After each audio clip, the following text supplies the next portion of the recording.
a heap of recirculated FUD going around right now about the private XRP ledger and how XRP on the private ledger is being sold at way higher prices than the public ledger and all this kind of stuff. And guys, I'm going to fill you in and clue you in on the reality of the private ledger and what it actually is.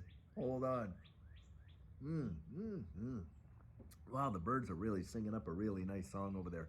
Anyhow, guys, there is the XRP ledger, and then there are private ledgers. And there is not the private ledger, there are multiple private ledgers.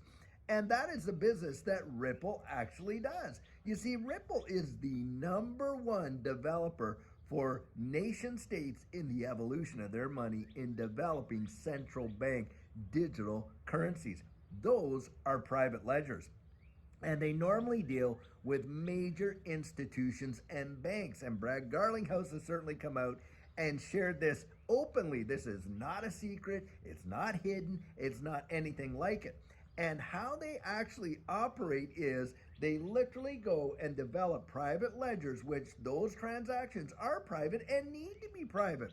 But guys, the native assets on the private ledgers is not XRP. The native asset on private ledgers are the central bank digital currencies. In fact, I've got a 4.5 minute video of Ripple that was published by Ripple explaining that. Now, I won't put it in this morning's video, but I may tag it in the one I do later on tonight because, of course, it's 4.5 minutes of listening to Ripple explain this to clients out there of how their private ledgers can work in utilizing their central bank digital currencies and all that kind of stuff.